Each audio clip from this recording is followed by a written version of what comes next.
이제 우리는 코스피 5000 시대를 맞이해야 하는 투자자들의 입장이 되었습니다. 과연 이 10년 만에, 아니 30년 만에 평생에 한번 올지도 모르는 이번 기회를 어떻게 잡아야 할지 오늘 저와 함께 낱낱이 파헤쳐 보시죠.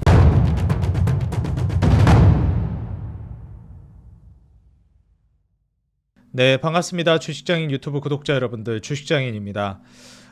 제가 이 시점에 관련된 이제 기업들 분석을 하는 영상들을 올리는 것도 중요하겠지만 사실 우리가 이 시장을 바라보는 시선, 그리고 현재 내가 투자를 어느 곳을 바라보고 해야 되는지에 대해서 저의 인사이트를 좀 공유하기 위한 영상을 남기려고 합니다. 제가 일전에도 한번 언급을 드린 적이 있는데요. 이제 이재명 대통령이 당선이 되게 되면 아무래도 친환경 관련된 종목들이 많이 움직일 것이다. 그렇기 때문에 태양광과 풍력 쪽을 좀 보시는 게 좋겠고, 그 다음으로는 원전 같은 경우에 좀 조정이 나올 가능성도 있다 말씀드렸는데, 제가 일전에 한 영상을 통해서 제가 또 말씀을 드리기도 했죠. 그러지 않을 것 같다. 너무나도 강력하다. 또 추가적으로 오해하시면 안 되는 게, 그렇다고 해서 뭐 원전이 그냥 무너진다 이런 관점이 아니라 사실상 이제 상대적으로 좀 약할 것이다, 이런 좀 의견을 말씀드렸습니다. 그러면서 원전의 지속적인 강세를 다시 한번 수정해서 말씀을 드린 적이 있는데요. 사실 이제 원전이라고 하는 섹터는 지난번에도 그렇고 제가 지속적으로 말씀을 드려왔듯이 10년은 갈 거라고 보고 있어요. 그래서 오늘 굉장히 놀라운 현상이 벌어졌는데, 뭐 이재명 대통령이 에너지 믹스를 이야기하기도 했기 때문에 뭐 원전이나 이제 친환경, 태양광, 풍력을 모두 섞어서 쓴다라는 표현이죠. 근데 중요한 게 이제 아무래도 좀 저는 그때 당시에는 좀 불안감이 있었던 것 같아요. 원전은 좀 올라가긴 할 건데 이제 이재명 대통령이 아무래도 좀 원전에 주의해야 될 점들을 조금 어느 정도 이야기를 하다 보니 살짝 부정적인 단어를 꺼낼 수 있지 않을까라는 그런 좀 우려감이 있었습니다. 그리고 지금도 어느 정도는 있어요. 왜냐면 그때 당시 이제 김문수 후보나 이런 쪽은 원전을 거의 뭐 진짜 엄청나게 어필하지 않았습니까? 너무 좋다, 이거 반드시 써야 된다, 이런 입장이었는데, 이재명 대통령은 조금 무게중심을 놓고 본다라고 하면 태양광이나 풍력 쪽에 무게중심이 더 가 있었잖아요. 그런 관점에서 원전은 조금 이런 포인트들이 위험하니 이런 걸 좀 섞어 써야 된다. 결국에 나중은 태양광이랑 풍력으로 넘어가야 된다. 이런 관점을 얘기를 해서 살짝 좀 압박이 되는 언행을 할 수도 있지 않을까? 그렇게 되면 이제 원전이 좀 타격을 받을 수도 있지 않을까? 뭐 물론 이제 수출을 통해서 계속 쭉 성장하겠지만 그로 인한 이제 그 업종 타격을 저는 좀 우려를 했었어요. 근데 이제 지금 시점에서 과연 앞으로 우리가 이제 시장이 원전이 계속 갈 것인가, 이러한 부분들도 중요하고, 더 중요한 게 저는 사실 원전도 중요한데 훨씬 더 핵심적인 부분을 우리가 먼저 봐야 된다고 생각합니다. 그게 뭐냐면, 일단 첫 번째로 유동성이 어마무시하게 풀리고 있다는 거예요. 그리고 두 번째가 코리아 디스카운트가 해소되고 있다는 겁니다. 마지막 세 번째가 정치적 불확실성이 이미 해소됐다는 거예요. 자, 일단 우리나라 증시 같은 경우에는 정치적 불확실성이 해소됐죠. 탄핵 국면을 이제 그치고 이제 지도자가 공석이었는데, 이게 이재명 대통령이 당선이 되면서 어찌됐건 이제 지도자가 자리를 잡게 되었습니다. 그렇기 때문에 이제 정치적 리스크가 줄어들고, 그리고 거기에 따른 이제 안정감이 생기겠죠. 제가 항상 증시가 우상향하기 위해서는 뭐가 필요하다 말씀드렸죠? 평화가 필요하다고 말씀드렸습니다. 이건 국제적인 평화도 마찬가지지만 그 국가 내부적인 평화도 분명히 중요하거든요. 정치적 불확실성은 결국 평화를 깨뜨리는 힘을 가지고 있기 때문에 불안감을 투자시장이 불러옵니다. 그런 관점에서 봤을 때는 지금 현재 대통령이 당선이 돼서 자리에 앉은 상황에서는 정치적 불확실성이 어느 정도 해소됐다고 봐요. 그리고 지금 국제적인 상황을 놓고 보더라도 미국과 중국이 관세 협상을 진행하면서 사실상 대립을 하고 싸워나가는 과정에서 화합의 과정으로 가려고 하는 단계입니다. 거기에다가 이제 러우 전쟁 같은 경우에도 미국이 상당한 압력을 통해서 마무리 지으려고 하고 있는 단계로 가고 있죠. 러시아가 좀 버팅기기도 했지만 너희 이제 다 제재시켜버린다 하는데 뭐 그거 별 수 있을까 싶습니다. 그래서 사실 이제 이런 미국 초강대국, 패권국이 중심을 잡고 이제 화해 무드로 만들어가고 있다라는 거. 패권국이 나서서 이제 혼란을 초래했는데, 혼란을 초래한 패권국이 관세라는 혼란을 초래했죠. 다시금 이제 안정을 꾀하고 있다라는 게 저는 힘이 있다고 봅니다. 결국 여러분들 평화라는 것도요, 절대적인 강자가 중심에서 주도를 했을 때 평화가 저는 온다고 생각합니다. 이 절대적인 강자가 우유부단하고 그냥 이렇게 좋은 게 좋은 거지 이렇게 가잖아요. 그러면 혼란을 초래합니다. 이제 밀림 숲속에서 뭐 밀림이나 정글 이런 데서도 호랑이나 사자가 가만히 있잖아요. 하이에나나 뭐 늑대 이리들이 설칩니다. 그러면 더 큰 혼란이 찾아와요. 그래서 절대적인 강자가 아예 못 싸우게 그냥 못을 박아버려야 됩니다. 그래야 평화가 찾아와요. 그래서 현 시점에서 트럼프는 어찌 보면은 좀 극단적인 인물이죠. 그렇기 때문에 이걸 좋게 이용하면 상당히 좋은데 안 좋게 이용하면 굉장히 안 좋아요. 안 좋았던 예를 우리는 이미 알고 있죠. 관세라는 안 좋은 예가 우리 시장을 뭐라고 해야 될까요? 좀 크게 짓눌렀었습니다. 근데 지금 좋은 예가 작동하고 있어요. 트럼프라는 이런 극단적인 인물이 평화를 유도하고 있습니다. 자, 그럼 여기에서 누가 반기를 들 수 있을까요? 속된 말로 지금 뭐 트럼프 싫어하는 사람들 입장에서 좀 미친놈인데 뭔 짓을 할 줄 알고 저기 반기를 들어. 심지어 초강대 패권국의 대통령인데 지금 패권국의 대통령이 저 미친놈이 앉았다. 근데 저놈이 전쟁 안 끝나면 과연 어떻게 우리나라를 압박할까? 지금 러시아가 뭐 이제 전쟁 안 끝나려고 하니까 러시아랑 거래 트는 놈들, 에너지 수입하는 놈들은 미국이 관세 500% 때리겠다고 합니다. 어떻게 할 거예요? 뭐 전쟁 계속 할 거예요? 전쟁도 돈이 있어야지 하지. 그러니까 이제 국제적으로 왕따를 시켜버리겠다고 패권국이 딱 그냥 포인트 찍어버리는데 좌표 찍어버리는데 별 수 없죠. 그러니까 이게 사실 평화를 끌어오는 데 있어서는 또 이게 긍정적인 모멘텀으로 작용할 수 있습니다. 그래서 이러한 점을 좀 미루어 봤을 때는 국제적인 평화까지도 우리는 이제 내다볼 수 있다고 생각이 들어요. 그리고 이제 결국 관세라는 이유 때문에 기대인 플레이가 올라가게 되는데 결국 이 기대인 플레이라는 것도 어떻게 되는 거죠? 결국 관세 때문에 기대인 플레이가 올라갔던 거거든요. 근데 관세가 이제 좀 마무리되는 국면으로 나아간다고 생각이 드니까 제가 지난 영상에서도 한번 언급을 드렸었죠. 인플레 올라갈 거라고 예상되는 수치들이 좀 낮아지고 있습니다. 그럼 이러한 포인트들 우리가 생각해 보면 이미 현재 미국의 물가 상승률을 안정 국면으로 접어들었어요. 이미. 그런데 기대 인플레 때문에 금리 인하를 못했던 게 굉장히 크거든요. 근데 기대 인플레마저도 이제 봉합이 될 것이고 거기에 이제 뭐 관세가 마무리된다라고 하면 원래 연준 이사가 이야기했던 것처럼 7월 중으로 트럼프가 마무리를 지어주면 관세를 그러면 연말에 이제 연준은 금리 인하할 수 있다 이런 얘기를 했습니다. 연준이 그런 이제 시사점을 던져줬으니 트럼프가 더 열심히 하는 걸 수도 있겠다 생각은 들어요. 근데 뭐 어쨌건 이번에 베센트 재무장관을 뭐 연준 이사로 안 친다 이런 얘기도 있습니다.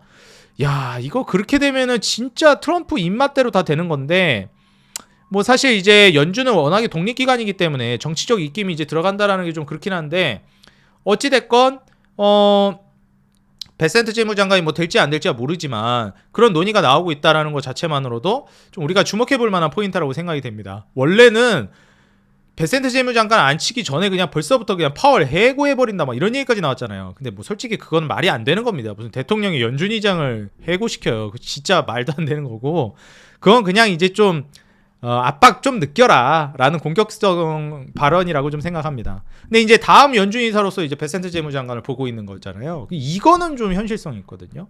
그래서 이러한 포인트들을 좀 생각해 봤을 때 그리고 이제 연말 정도부터 우리가 기준금리 인하를 어느 정도 유치해 본다라고 하면 이제 우리나라가 선제적으로 금리 인하를 하긴 했지만 미국마저 금리 인하를 하는 과정에서는 전 세계적인 글로벌 유동성이 확보되기 시작할 겁니다.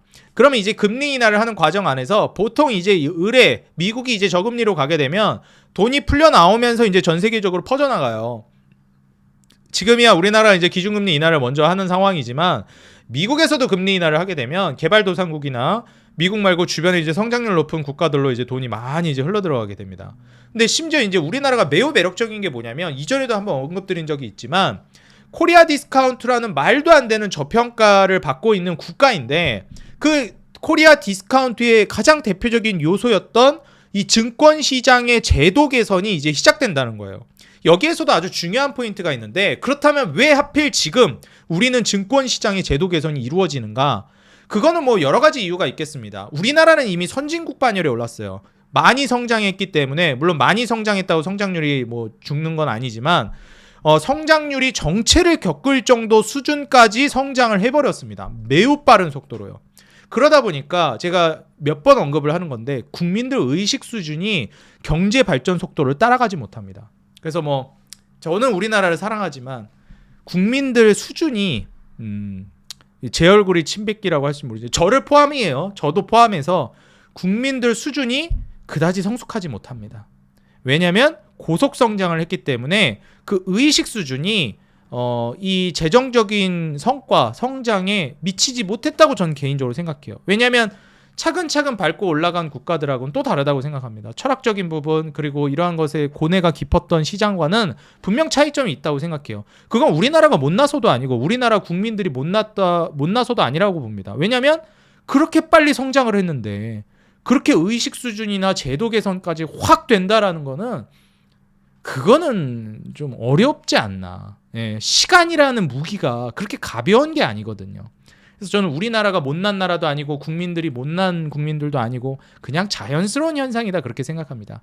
그 자연스러운 현상의 일환에서 이미 선진국 반열에 있는 수준의 부를 갖춘 국가인데 문제점은 무엇이냐면 제도가 미흡하다는 거예요. 이 제도 개선을 이제 해나가는 것인데 사실 부동산 같은 경우에도 좀 문제가 많기는 한데 이 투자 시장에 있어서도 굉장히 뭐라고 해야 될까 좀 보수적인 포지션을 많이 취하고 있는 나라입니다. 국민들의 인식 수준도 그렇고요. 그러니까 투자에 대한 개념이 똑바로 정립이 잘 안 되어 있습니다. 근데 일반적으로 국가가 너무 빨리 성장을 하게 되면 솔직히 그런 게 정립이 안 돼 있어도 다 돈 벌기 괜찮아요. 왜냐하면 부동산만으로도 이제 투자해도 돈 벌 수 있고 다 그렇거든요. 근데 다들 아시겠지만 이제는 부동산마저 양극화되고 있습니다. 지방은 죽어버리고 서울만 살아남는 구조로 가고 있어요. 근데 서울을 일반 사람들이 살 수 있나요? 못 사요. 옛날에는 그래도 지방도 이제 올라가기도 하면서 지방에서 투자해서 이렇게 천천히 서울로 올라가가지고 이렇게 단계를 밟아 나가면서 성장하는 이런 게 가능했습니다. 그리고 지방에 일자리도 꽤 있었고 교육도 어느 정도 돼 있었고. 근데 요즘은 어때요? 완전 서울 집중으로 가버리고 있습니다. 이렇게 이제 양극화가 심해져 버리게 되면 한번 또 이제 무슨 일이 발생하느냐? 뭐 사실 혁명 같은 뭔가 그런 일들이 발생합니다. 아, 이게 나라는 이렇게 성장했는데 왜 우리 삶의 수준은 이런가? 이런 이제 일들이 발생하거든요. 고만고만하게 못 살 때는 이런 얘기가 안 나옵니다. 근데 나라가 잘 살아졌는데 난 여전히 못 산다고 느끼면 그런 일이 발생하거든요. 어찌 됐건 이게 국민적인 이제 논의 단계를 옮고 부동산이라는 건 사실 서민들이 충분히 접근해서 부의 사다리에 올라탈 수 있는 투자 수단이었는데 이제는 부자들만 접근할 수 있는 투자 수단이 되어버리고 있다라는 생각이 듭니다. 그리고 실제로 그렇고요. 근데 이제 중요한 건 뭐냐면 주식이라는 거는 누구나 할 수 있어요. 아무리 가난한 사람도 돈을 투자해서 할 수는 있습니다. 도전할 수 있어요. 근데 부동산이라는 건 일정 정도의 목돈이 필요하거든요. 근데 이 증권 시장이 매우 중요한 게 뭐냐면 국가 성장률이 이제 답보 상태에 다다랐을 때 우리나라 이제 0%대 성장률을 내다보고 있습니다. 그런 수준으로 가버리게 되면 이제 무슨 일이 발생하게 되냐면 부동산은 한계점에 봉착하게 돼요. 그 국가의 대부분의 부동산이 일제히 막 계속 올라간다? 경제 성장률은 0%대 뭐 1% 이렇게 얘기하면서 그거는 분명히 말씀드리는데 반드시 거품입니다. 물론 인플레이션 상승만큼 부동산이 올라가는 건 인정. 근데 그 이상으로 부동산이 올라가는 건 거품입니다. 어떻게 됐는데도 불구하고 그렇죠. 예, 경제 성장률이 이제 고점에 다다르면서 정체되기 시작했는데 나라가 발전을 안 하는데 경제 성장이 안 나오는데 월급이 안 오르는데 어떻게 집값만 그냥 올라갑니까? 이게 말이 안 되거든요. 물론 수도권은 좀 예외죠. 왜냐면은 국가의 이제 중심이고 부의 중심이 이제 이루어지는 곳이기 때문에 국가가 마이너스 성장률을 기록하지 않는 한 수도권은 또 올라가죠. 그래서 이러한 포인트들을 생각해 본다라고 하면 이제는 유권자들이 부동산에 신경을 쓸까요? 주식에 신경을 쓸까요? 정치인들은 뭘 먹고 사는 사람들이죠? 지지율을 먹고 사는 사람들이에요. 보다 많은 유권자들의 표를 얻어야 됩니다. 부자가 표가 많을까요? 가난한 사람이 표가 많을까요? 서민들이 표가 많을까요? 일반적인 중산층과 가난한 사람들의 표가 압도적으로 많습니다. 압도적으로. 그러면 정치인들은 지지율을 생각해서 어떻게 해야 될까요? 그렇죠. 일반적인 대다수의 국민들의 수준에 맞춘 좋은 전략을 제시해야 됩니다. 과거에는 부동산이 그런 역할을 해줬기 때문에 거기에 대해서 정치인들이 신경을 많이 썼어요. 근데 이제는 어떻죠? 그렇지 않습니다. 그러면 이제는 누구나 할 수 있는 증권 시장을 살려야 돼요. 대부분의 국가가 초반에는 나라가 빠르게 성장하기 때문에 부동산만으로도 수익을 많이 낼 수 있는 구조로 갑니다. 그리고 우리나라도 성장률이 다시 올라가잖아요. 그럼 부동산으로 충분히 또 돈 굉장히 많이 벌 수 있어요. 근데 지금 그렇지 않잖아요. 그러면은 이제 국가 단위에서 제도 개선을 하고 결국 증권 시장을 통해서 누구나 시장에 진입해서 누구나 큰 돈을 벌어갈 수 있게끔 환경을 갖춰주는 게 정치인들에게 유리합니다. 그렇기 때문에 개인 투자자들에게 불리했던 상법들을 개정해 나가겠다라고 하는 것이고, 이건 시대적인 부름이라고 해야 될까요? 니즈가 이제 작용했다, 이렇게 보고 있습니다. 우리 부모님 세대야 뭐하러 주식 같은 위험한 걸 하느냐, 부동산에서 돈 벌면 되지, 옛날 말입니다. 이제는 그게 안 먹히는 시대가 돼버렸어요. 물론 지금도 가능하다고 하는 분들이 있겠지만 앞으로는 달라질 거라고 봅니다. 이제 부동산은 사실 이제 인플레이션을 해칭하는 정도의 수준이 저는 될 거라고 보고 있고요. 물론 수도권이나 특정 개발이 되는 데는 또 다르겠지만 일반적인 걸 말씀드리는 겁니다. 부동산. 그러니까 그 시장에 참여만 해도 돈을 버는, 뭐 대단한 게 필요가 없는, 그게 지금까지 부동산이었잖아요. 사놓고 뭐 이렇게 하면 부동산 투자하는 분들이 좀 화내실지 모르겠는데, 최대한 절약하고 그리고 감당할 수 있는 레버리지를 끌어와서 부동산을 사면 돈을 번다. 이거는 거의 변하지 않는 사실이었잖아요. 근데 이제는 좀 달라질 가능성이 높다. 근데 이제 그 부동산의 역할, 최대한 아껴서 어느 정도 투자만 한다면 돈을 버는 구조는 이젠 주식시장에서 벌어질 거라고 봅니다. 코리아 디스카운트 요소가 이제 해소될 것이고, 상법 개정으로 인해서 이건 아주 자연스러운 현상입니다. 이게 안 될 리는 만무하다고 봐. 이건 진보 보수를 떠나서 반드시 될 이슈입니다. 그래서 사실 이러한 포인트들을 우리가 생각해 본다라고 하면 한국의 코리아 디스카운트 여부가 이제 해소되는 과정에 있는 것이고, 성숙화되는 증권 시장으로 넘어가고 있는 단계예요. 그렇게 되면 사실상 이제 주식시장이 그동안 억눌려 있었던 디스카운트 요소가 해제되면서 폭발적인 슈팅을 보여줄 수 있는 것이죠. 거기에다가 또 한 가지, 돈의 가치가 이제 추풍낙엽처럼 떨어질 겁니다. 현 정권에서 막대한 추경 예산을 지금 집행하고 있어요. 이걸 비판하는 분들도 있는데, 저는 정치인들의 이런 행보에 대해서는 비판하고 싶지 않습니다. 시간 낭비라고 생각해요. 그거는 또 실제로 이게 시선 차이인 게, 누구는 비판하지만 이게 우리같이 주식을 하는 사람들 입장에서는 어때요? 이거 엄청난 기회가 열린 거예요. 제가 이제 감히 말씀드리는데, 이재명 정부 이제 들어서면서 저는 코스피 5천 어마무시한 이제 증시 화랑을 기대하고 있습니다. 물론 화폐 가치가 이제 하락하는 게 굉장히 큰 요소로 작용할 거라고 보고 있고, 유동성을 푸는 게 이제 또 굉장히 큰 역할을 할 거라고 보고 있어요. 근데 우리나라만 돈 푸냐고요? 다른 데도 풉니다.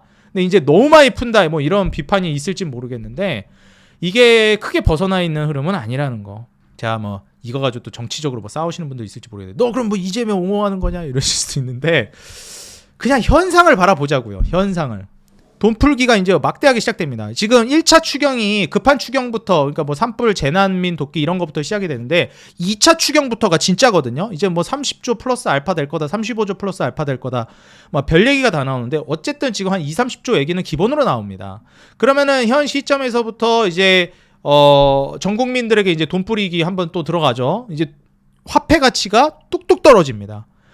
금리까지 낮아지니까 돈을 빌리는 이자 비용도 떨어져요. 그러면은 기업들 같은 경우에도 마찬가지고, 개인 투자자들도 마찬가지고, 돈을 이제 땡겨 와가지고 저리로 투자를 할 수 있게 됩니다. 그럼 그 막대하게 생긴 돈들, 유동성, 거기에다가 저리로 땡겨온 돈들 어디로 갈까요? 대통령이 국장 복귀는 지능순이라고 했습니다. 대통령이 코스피 5천 시대를 열겠다고 했습니다. 어디로 갈까요? 상식적으로 생각해 봅시다. 부동산이 안 간다는 게 아니에요. 부동산으로 가는 주체가 될까요? 주식시장이 주체가 될까요? 돈이 흘러들어가는 곳이. 아무래도 문재인 정권 때, 그때 코로나 때는 부동산으로 좀 많이 갔다고 저는 생각하거든요. 물론 주식도 많이 왔어요. 애초에 화폐 가치가 떡락하니까 다 올라간 거죠. 근데 부동산 쪽으로 좀 더 갔다고 생각합니다. 저는 개인적으로. 근데 이번 시장은 부동산도 물론 그렇게 가겠지만 주식시장으로 훨씬 더 많이 갈 거라고 보고 있어요. 주인공이 바뀔 거라고 봅니다. 그러니까 정부가 바뀌는 거죠. 그래서 이게 2020년도 당시에는 부동산이 주였고 주식이 약간 부였다면, 이제는 사실 그때도 약간 거의 5대5 느낌이긴 했어요. 근데 이제는 완연하게 이제 주식으로 돌아설 것이다. 대통령이 주식 어필을 너무나도 적극적으로 하고 있다. 이런 포인트들을 말씀드리면서, 그럼 우리가 지금 시점에서 어떤 주식들을 봐야 하는가? 제가 짧게 다시 한번 요약하면서 말씀드리겠습니다. 자, 금리 인하, 유동성이 풀리면 저리로 돈을 땡겨옵니다. 그러면 당장에 돈을 많이 벌 수 있는 기업들, 탄탄하게 돈을 버는 기업들, 그리고 자산을 많이 들고 있는 안정적인 기업들, 이런 것들보다는 저금리를 이제 우리가 노려본다라고 하면 혁신 업종들이 굉장히 빠르게 올라갈 겁니다. 로봇, 제약바이오 두 개 보세요. 더 많이 볼 것도 없습니다. 물론 AI도 있기는 한데 두 개가 핵심이 될 거라고 보고, AI를 굳이 볼 거라면 피지컬 AI를 봐야 되는데, 피지컬 AI가 뭐예요? 그게 로봇이에요. 로봇이랑 자율주행. 근데 자율주행은 규제 문제가 있기 때문에 쉽사리 올라가는데 자꾸 브레이크가 걸릴 겁니다. 그래서 로봇이 그대로 이제 드라이브 걸리면서 주인공 역할을 할 가능성이 높다고 봐요. 이런 점들을 우리가 이제 생각해 본다라고 하면 과연 투자를 우리가 어디에 해야 될 것인가? 로봇과 제약바이오를 먼저 보고, 그 다음에 상법 개정까지 진행되기 때문에 원래대로라면 금리 인하 수혜를 받는 이런 혁신 업종들을 먼저 보는 게 정답이지만, 이번에는 좀 다를 것이다. 자산주 가치주들까지 일제히 올라가는 정말 모조리 랠리가 시작될 거라고 봅니다. 제가 다만 좀 주의를 드리고 싶은 부분은 2019년 당시에도 연말쯤부터 해가지고 증시가 크게 반응하기 시작했고 분위기가 완연히 개선이 됐었어요. 근데 코로나 팬데믹 때 완전히 작사를 내고 그리고 올라갔습니다. 여기서 중요한 포인트는 2019년 말에 투자한 사람들은 실수한 게 아니었다는 겁니다. 2020년에 증시가 무너졌을 때 판 사람들이 실수한 거지. 이미 사이클은 돌아섰어요. 시장이 급락이 나오더라도 파시면 안 됩니다. 이제부터는. 올라갈 종목에 투자하고 아무리 급락이 나와도 파시면 안 돼요. 왜? 이미 돈은 풀렸거든요. 이제 돈은 똥값이 될 거거든요. 미국마저 금리 인하하면 게임 끝납니다. 이제 연말부터 금리 인하하면. 제가 분명히 말씀드렸죠. 지금 결코 잊지 마셔야 되는 게, 지금은 금리 인하 사이클 진행 중입니다. 금리 인상 사이클은 2년 전이었고요. 지금은 인하 사이클이에요. 금리 인하 사이클에서는 어떤 일이 발생하죠? 돈이 똥값이 됩니다. 그럼 돈을 갖고 있으면 될까요? 안 되죠. 투자 시장은 올라갑니다. 투자 시장이 좋아서도 있겠지만 더 중요한 건 뭐예요? 돈의 가치가 떨어져서 투자 시장이 올라가는 것처럼 보이는 거예요. 생산성이 안 나와도 올라갑니다. 국가 성장률이 1%가 나와도 증권 시장은 올라갑니다. 왜? 돈의 가치가 떨어지니까. 이러한 포인트들을 이제 우리가 좀 생각을 해봐야 된다라고 좀 말씀을 드리면서, 지수는 5,000포인트 무난하게 갈 거라고 봅니다. 뭐 기업들이 돈을 많이 벌어서, 물론 뭐 그것도 있겠죠. 저리로 돈 빌려와서 투자 용이해지고 비용도 줄어드니까 그런 것도 있지만, 그로 인한 이제 경기 상승 사이클도 있지만 돈의 가치가 떨어진다는 거, 이거를 1순위로 보셔야 됩니다. 그래서 사실 이제 금값 같은 경우에도 이제 증시가 불안하기도 하고 전반적으로 투자 시장이 불안하니까 관세 때문에 금값이 굉장히 많이 올라간 것도 있는데, 또 올라갈 수도 있다고 봐요. 왜냐면 돈의 가치 떨어지면 또 상대적으로 금값은 올라갈 수 있으니까요. 뭐 너무 많이 올라가지고 또 올라갈지는 좀 저도 야 이게 더 갈 수 있을까 생각은 하는데, 이게 이런 수준이면은 뭐 크게 떡락은 안 하지 않을까, 뭐 이런 생각도 듭니다. 어쨌든 뭐 금은 장기적으로는 인플레이션 해칭하니까. 그래서 이러한 포인트들을 좀 생각해 보는 게 좋겠고요. 그 다음에 이제 두 번째로는 로봇이랑 제약바이오 같은 혁신 업종이랑 인프라 쪽을 보셔야 됩니다. 이제 결국 평화가 찾아오게 되면 인프라 산업이 진행될 거예요. 결국 이제 금리 인하, 중앙은행 쪽에서 금리를 내려가지고 유동성을 확보해줘서 수혜를 받는 게 혁신업종인 로봇과 제약바이오. 이건 중앙은행 쪽에서 이제 드라이브를 걸어주는 산업인 것이고, 그 다음에 정부 차원에서 드라이브를 걸어주는 거 제가 계속 말씀드리죠. 우리나라로 놓고 보면 뭐예요? 세금을 조절하거나 법을 개정하거나, 그리고 뭡니까? 인프라 사업이에요. 정부가 주도하는 사업이 인프라예요. 그게 가장 핵심 골자예요. 우리가 대공황을 이겨냈던 뉴딜 정책도 마찬가지고, 트럼프가 이제 진행하려고 하는 정책, 인프라 정책도 마찬가지고, 알래스카 프로젝트 하자, 남아공 대통령 와가지고 앉혀가지고 이제 뭐 겁나 압박하면서 인프라 사업하자고 하니까 얼굴 미소가 만개하고, 그리고 이제 우크라이나 대통령 앉혀다 놓고 빨리 전쟁 끝내. 그리고 니네 그 자원 개발하는 거 인프라 우선권 우리한테 줘. 인프라 사업. 다 인프라. 왜? 그게 정치인의 공적으로 남거든요.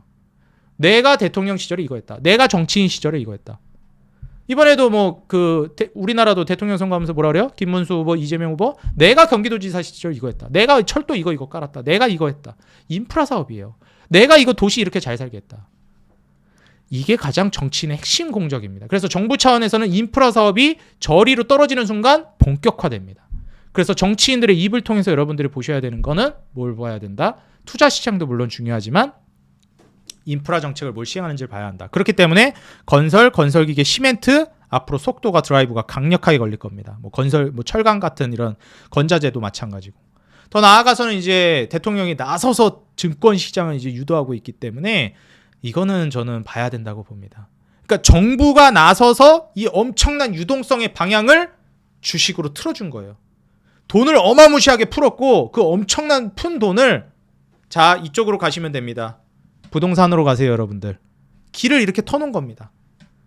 자 주식에서 이제 개인 투자자들도 돈 벌 수 있게끔 누구나 돈 벌 수 있게끔 지수 투자에도 돈 벌 수 있게끔 5천 시대 만들겠다. 돈 이제 저리로 빌려 근데 이건 아니죠. 빌려서 하면 안 되니까 돈은 풀 거고 그리고 그 돈의 방향은 주식으로 가게 할 거다. 정해졌습니다. 거의 이미 나왔어요. 답안지는 나왔습니다. 투자만 하시면 돼요. 근데 중요한 게 뭐다? 분명히 중간에 흔들 겁니다. 저는 이제 한 연말 정도에 한번 흔들 거라고 봐요. 물론 크게 흔드냐 적게 흔드냐 차이인데 흔들긴 할 겁니다. 왜냐면은 이제 금리 인하를 하는 그 초기 단계 그때 이제 불경기 모멘텀으로 한번 흔들어요. 그래서 연말 정도에 이제 한번 흔들 거라고 보고 제가 앞서서도 코로나 팬데믹 이야기를 했는데 코로나 팬데믹도 결국엔 뭡니까? 그쵸 여러분들. 코로나 팬데믹이라는 것도 결국에는 이미 상승 사이클이었어요. 증시가. 근데 그 코로나 팬데믹으로 한번 이제 작살을 냈다 가는 겁니다. 이번에도 저는 크게 다르지 않다고 봅니다. 안 그랬으면 좋겠는데 그럴 가능성이 있어요. 그러니까 대비 정도는 하자. 그렇다고 해서 그러면 무너질 수도 있으니까 난 다 팔아버리고 현금 확보할래. 안 되죠. 투자하셔야죠. 대신 뭐만 확보해두고 무너졌을 때 좀 쿠션 역할을 해줄 수 있는 현금만 좀 쥐고 있으면 됩니다. 오히려 추매할 수 있는 돈을 가지고 가시면 돼요. 증시 아무리 깨져도 여러분들 매도하시면 안 됩니다. 이미 시기상으로는 상승 사이클에 접어들었어요. 이 점을 좀 말씀드리면서 중간에 여러분들 근데 흔들리게 할 겁니다. 분명히 팔고 싶게끔 무섭게끔 할 거예요. 그때 공포를 이겨내셔야 됩니다. 마주하셔야 됩니다. 미리 말씀드립니다. 이렇게 말씀드리면서 로봇 제약바이오. 로봇은 항상 말씀드렸죠. 시총 상위 순으로 보자. 뭐 시총 높은 종목들. 뭐 두산 로보틱스, 레인보우 로보틱스, 휴머노이드 쪽이니까 레인보우 로보틱스 제일 먼저 봐야 되겠죠. SK 쪽에 유일로보, 로보티즈, 뭐 하이젠 R&M, 고영, 뭐 PNS 미케닉스 각종 종목들 뭐 뉴로메카나 SPG 같은 경우도 마찬가지. 이런 우량주 위주로 좀 먼저 보자. 그리고 현대무벡스 이런 종목들. 그리고 제약바이오는 적자 기업은 최소한 피하자. 제가 항상 말씀드리는 매출과 마진율이 증가하는 기업을 보자. 뭐 우량주들만 해도 지금 다 준수합니다. 삼바, 셀트, 한미, SK바이오팜, 알테오젠 다 아주 이제 양호하죠. 리가캠, 유한양행, ABL바이오 얼마 전에 뭐 에이프릴바이오 이야기하는 분들도 있던데 전반적으로 이런 종목들은 그래도 올라갈 거라고 봅니다. 그리고 제가 말씀드렸던 HK이노엔도 좀 양호한 흐름 보여주고 있죠. 이런 종목들이 이제 괜찮은 흐름을 보여줄 수 있을 만한 종목들이라고 저는 또 보고 있어요. 그래서 지금 현 시점에서 본다라고 하면 에너지 관련된 종목들은 여전히 앞으로도 좋을 것이다. 뭐 하나솔루션이나 태양광풍력, CS윈드, CS베어링, 뭐 현대엔솔, 그 다음에 SK오션플랜트. 왜냐면은 대놓고 태양광풍력 발전시키겠다고 했으니까요. 그리고 원전, 뭐 한전, 공기업으로 좀 빠지긴 했지만 두빌, 뭐 BHI, GNC에너지. 원전은 또 거듭 말씀드리지만 소액으로는 진입해도 된다. 그리고 조정 나오면 강력 배팅해도 된다. 왜? 이제 겨우 1파예요. 제가 10년 간다 그랬잖아요. 10년 원전은. 최소 두 번째, 세 번째 파동은 나옵니다. 그럼 조정 나오고 쉬어가는 구간이 분명 나오긴 할 텐데 그때 본격적으로 담고 계속 날아가니까 소액 정도는 좀 따라잡아도 되잖아요. 떨어지면 그때 강력하게 담고. 그런 전략으로 접근하는 게 저는 가장 유리하다고 생각이 들어요. 내가 지금 현 시점에서 앞으로 어떠한 관점으로 이제 투자를 해나가야 될지 중심을 잘 못 잡겠다 하시는 분도 있을 수 있습니다. 제가 텔레그램 방을 통해서도 우리 구독자 여러분들에게 계속해서 시황을 잡아드리면서 이번 기회를 어떻게 우리의 부를 증진시키는데 이번에 투자를 똑바로 하는 사람과 그냥 투자에 손 놓고 있는 사람의 부의 격차는 또다시 한번 엄청나게 벌어질 거고 부의 양극화는 또 천문학적으로 벌어질 겁니다. 이제 부동산 시장 진입하기엔 글렀다. 주식시장에 여러분들 부동산 시장에 진입할 수 있게끔 도와줄 겁니다. 이 점을 여러분들이 이제 인지하시면서 따라오시는 게 중요하다 말씀드리고요. 텔레그램 방 우리 구독자 여러분들 저를 영상을 봐주시는 거에 감사한 마음으로 무료로 운영하고 있습니다. 안 들어와서 보시면 손해예요. 무료니까 꼭 와서 혜택 받아가시기 바랍니다. 검색식이랑 리포트도 다 무료로 올려드립니다. 그리고 이제 제가 채널 홈에 보시게 되면 여기에 이제 텔레그램 방 링크 남겨놨어요. 이 영상 하단에 더보기란이랑 고정 댓글에도 텔레그램 방 링크 남겨놨으니까 클릭하면 바로 입장됩니다. 비밀번호도 없어요. 오셔서 도움 받아 가시고요. 우리 구독자 여러분들의 사랑에 힘입어서 이제 구독자 10만을 향해 열심히 달려가고 있습니다. 아직 구독을 눌러주지 않으셨거나 이제 막 채널을 알게 되신 분들은 구독과 좋아요, 알람 버튼 눌러주시면 더 돈 되는 정보, 도움되는 주식으로 보답하겠습니다. 그리고 짧게나마 응원 댓글 달아주시는 분들 제가 영상 제작하는데 너무 큰 힘이 되고 있습니다. 조금만 시간 내셔서 짧게나마 응원 댓글 달아주시면 진심으로 감사하겠습니다. 항상 우리 개인 투자자 여러분들의 수익 그 하나만을 위해 여러분들이 돈을 벌어야 제가 돈을 번다는 모토로 앞으로도 구독자 10만, 100만을 넘어서까지 꾸준히 정진해 나가도록 하겠습니다. 지금까지 주식장인이었습니다. 감사합니다. 행복한 하루 되세요.